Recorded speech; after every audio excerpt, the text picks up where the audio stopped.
Mu dzina la Atate ndi la Mwana ndi la Mzimu Woyera. Amen.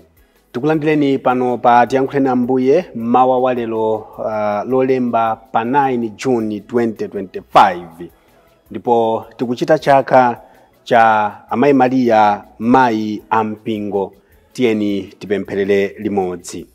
Mawu oyamba akuchokera m'buku la Genesis mutu 3 ndime 9 mpaka 15 kumaliza ndi ndime 20. Amene akutiwerengera mawu oyamba ndi a Monica Harry kuchokera ku Dzundu Catholic Church, St. Kizito Lisungwi Parish mu Archdiocese ya Blantyre. Mawu amthenga wabwino akuchokera mu uthenga wabwino wa Yohane Woyera mutu 19 ndime ya 25 mpaka 34. Amene akutiwerengera mawu amthenga wabwino komanso kutigawira mawu ndi Reverend Father Luke Anatole Weremo achipani cha Common Missionaries kuchokera ku St. Kizito Lisungwi Parish mu Archdiocese ya Blantyre. Mawu oyamba. Mawu a buku la Genesis. Chauta adamuja kuti, kodi uli kuti?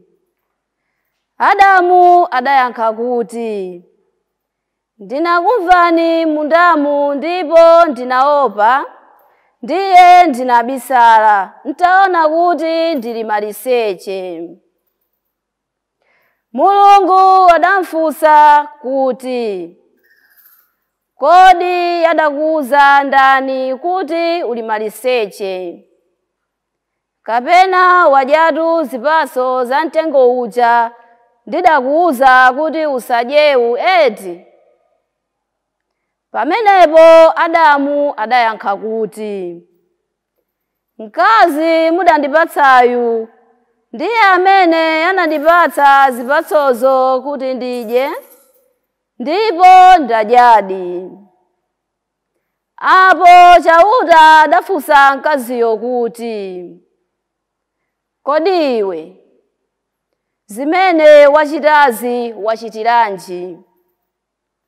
Mkazi uja adayankha kuti, njoka ndiyo imene inandinyenga kuti ndidye. Pamenepo Chauta adawuza njokayo kuti, chifukwa chakuti wachita zimenezi, ndiwe wotembereredwa pakati pa nyama zonse zapansi pano, zoweta ndi zakuthengo zomwe. Kuyambira tsopano mpaka muyaya udzakwawa ndi kumimba kwako, ndipo chakudya chako chidzakhala fumbi. Ndidzayika chidani pakati pa iwe ndi mkazi. Padzakhala chidani pakati pa mbewu yako ndi mbewu yake. Idzaphwanya mutu wako, ndipo iwe udzaluma chidende chake. Adamu adamutcha mkazi wake Eva, chifukwa choti iyeyu anali mayi wa anthu onse. Mawu a Ambuye. Tithokoze Mulungu. Ambuye akhale nanu. Mawu amuthenga wabwino monga adalembera Yohane Woyera. Ulemu kwa inu. Tuwerenga Yohane mutu wa 19 ndime ya 25 kulekera 34. Pafupi ndi mtanda wa Yesu padayimirira amayi ake ndi m'bale wa amayi akewo, Mariya mkazi wa Kleopa ndi Mariya wa ku Magadala. Pamene Yesu adaona amayi ake ndi ophunzira uja amene iye ankamukonda kwambiri akuyimirira pafupi, adawuza amayi ake kuti, mayi, nayu mwana wanu. Adawuzanso ophunzirayo kuti, nawa amayi ako. Ndipo kuyambira pamenepo wophunzirayo adawatenga amayiwo nkumakawasamala kwawo. Yesu adadziwa kuti tsopano zonse wakwaniritsa, tsono kuti zipherezere zimene malembo adanena za iye adati, ndili ndi ludzu. Pomwepo panali mbiya zodzaza ndi vinyo wosasa. Asilikali aja adavika chinkhupule mvinyo wosasayo nkuchitsomeka ku kamtengo ku hisope, nachifikitsa pakamwa pake. Yesu atalandira vinyo wosasayo adati, zonse zakwaniritsidwa. Kenaka adaweramitsa mutu napereka mzimu. Linali tsiku lokonzekera chikondwerero cha Pasaka. Akulu a Ayuda sadafune kuti mitemboyo ikhale pa mtanda pa tsiku la Sabata, chifukwa la Sabata limenelo linali lalikulu. N'chifukwa chake adakapempha Pilato kuti alamule kuti athyole miyendo ya anthu opachikidwa aja nkuwachotsa. Asilikaliwo adabwera nathyola miyendo ya mmodzi mwa awiri aja amene adapachikidwa pamodzi ndi Yesu. Adateronso ndi nzake uja, koma pamene adafika pa Yesu poona kuti wafa kale sadathyole miyendo yake, koma mmodzi mwa asilikali aja adamubaya m'nthiti mwake ndi mkondo, ndipo nthawi yomweyo mudatuluka magazi ndi madzi. Umenewu ndi uthenga wa Ambuye. Ulemu kwa inu Ambuye Yesu Khristu. Abale anga okondeka mwa Ambuye, monga timanenera kuti tikuchita chaka cha Amayi Mariya, amayi ampingo. Pamene tikuti Amayi Mariya ndi amayi ampingo, tikutanthauza kuti Amayi Mariya ndi mayi wa Khristu aliyense, mayi wa inu ndi ine, mayi amene sadaipe konse, mayi amene adayesetsa kuti achite kufuna kwa Mulungu nthawi yonse ya moyo wake. Poyamba tamva mawu a m'buku la Genesis amene akutiuza kuti mayi oyamba amene Mulungu adamulenga, amene Mulungu adamudalira kuti apulumutse dziko lapansi, apulumutse anthu onse ku tchimo loopsalo, Eva adali atalephera ntchito imeneyi. Eva adapereka mpata ocheza ndi Satana. Eva adapereka mpata olankhula ndi Satana. Pamenepo ndipoyamba pamene Eva adalepherera udindo umenewu. Koma Amayi Mariya tikamva mbiri yawo kwambiri samapereka mpata kwa zinthu zachibwana, samapereka mpata kwa zinthu zimene zingamchimwitse. Ngati wakacheza amatha kukacheza kwa Elizabeti amene anali mayi olungama nzake, kusonyeza kuti Amayi Mariya akutiphunzitsa kuti tisamabwereze tchimo la Eva lija limene amapita m'mayesero mwadaladala, amadziwa kuti iyi ndi njoka, ndi Satana, koma Eva amayipatsa mpata. Ifenso zimatichitikira pa moyo wathu wa tsiku ndi tsiku, kuti mwina timadzimva kuti ndife amphamvu kwambiri, timadzimva kuti china chake sichingatigwetse, koma tidzazindikira mochedwa kuti mayesero samayesedwa. Ndi bwino kupewa kusiyana nkumachiza. Amatero kuti zopeweka pewani. Tisamapite malo amene tikudziwa kuti titha kukachimwapo. Tisamacheze ndi anthu amene tikudziwa kuti atha kutichimwitsa. Tizikhala ngati Amayi Mariya amene amakonda kupezeka ndi anthu oti nawonso amafunafuna ufumu wakumwamba, kumacheza ndi anthu amene iwonso atha kutithandiza pa moyo wathu wauzimu. Fundo yachiwiri imene tikuphunzira lero pamene tikuchita chaka chimenechi cha Amayi Mariya monga mayi wa mpingo, tikuona kuti ndi mayi odalirika amene Ambuye Yesu ataunguza kuti ine ndikupita, kodi mbumba imene yatsalayi tisila m'manja mwa ndani?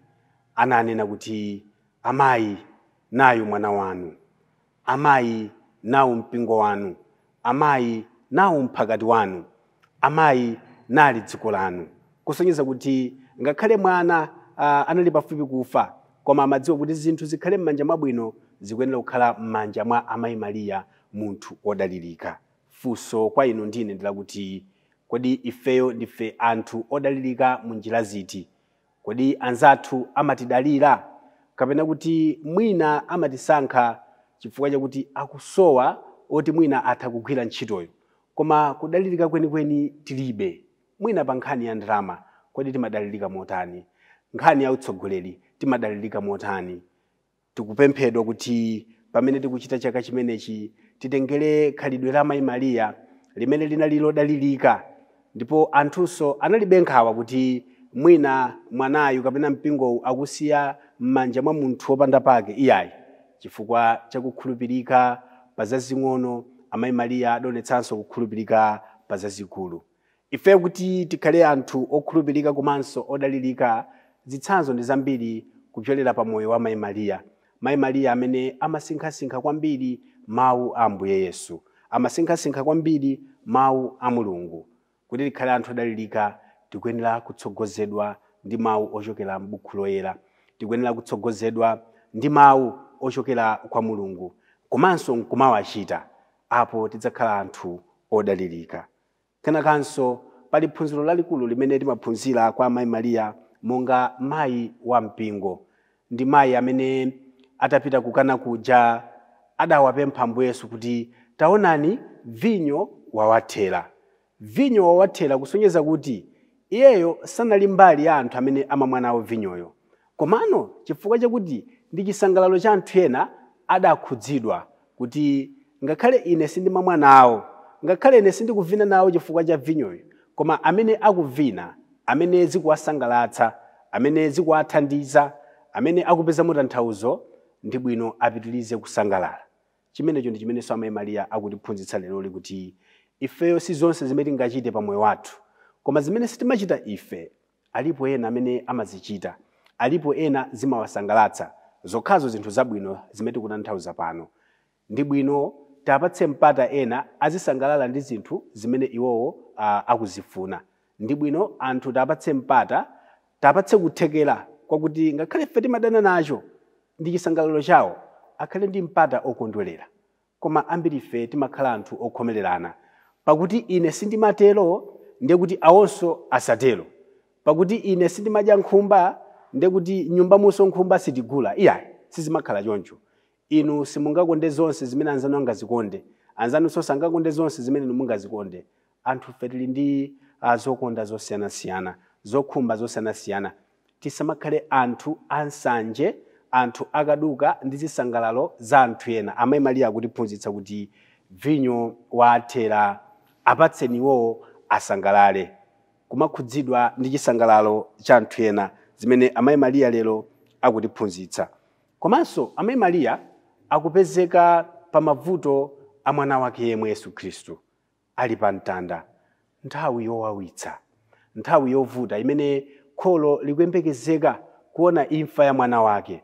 Amayi Mariya sakuthawa, iyayi, alipompo kutiphunzitsa ife kuti tizikhalapo pamene anzathu akuvutika, chifukwa moyo uno umatiphunzitsa kuti ndiko pafupi kuti tidziwe abwenzi pamene zikuyenda, pamene tili ndi ndalama ku banki, pamene tidakali pa ntchito yabwino, pamene makolo athu adakali ndi moyo.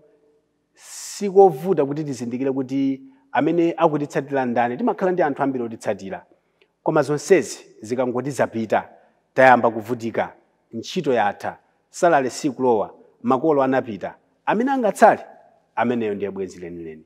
Zimene Amayi Mariya leloli akutionetsa, ndi zimene Amayi Mariya leloli akutiphunzitsa, ndi zimene Amayi Mariya leloli akutipempha kuti nafenso tizikhalapo pamene wina zamuvuta, pamene wina zamuthina, ndi amayi athu.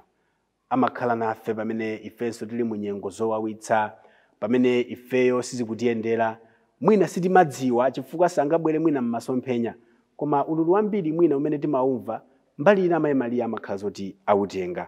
Pamene mpingo kuchita chaka chimenechi, tiyeni tisayiwalenso kukumbukira kuti Amayi Mariya ndi amene amalondoloza mwana wawo akasochera. Pamene anapita ku Yerusalemu ku chikondwerero cha chaka ndi chaka, Yesu Khristu anasochera, kenaka anayamba kumfunafuna ndi bambo wake. Anakampeza mukachisi pamene Ambuye Yesu anayankha kuti amayi ndimayenera kupezeka m'nyumba ya Tate anga.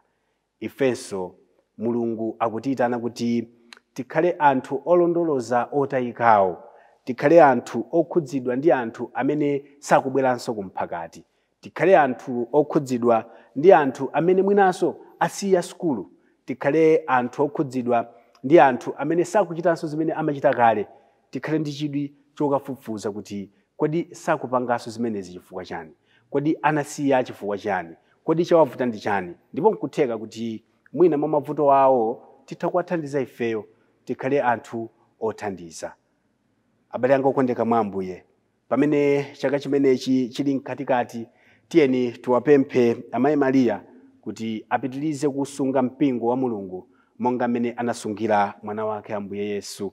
Apitilizenso kulondoloza mpingo wa Mulungu monga mmene analondolozera Ambuye Yesu atasochera, kuti mpingo wathu upitilize kukhala ndi chiphunzitso choonacho, mpingo wathu ukhale ndi chiphunzitso chokomera Mulungu. Usakhale mpingo umene ukukondweretsa anthu ayi, usakhale mpingo umene ukukondweretsa mwina anthu kaya ndi andale, anthu amaudindo iyayi, ukhale mpingo umene ukukondweretsa Mulungu, chifukwa ife pa dziko lapansi tidabwera kudzachita kufuna kwa Mulungu osati kufuna kwa anthu.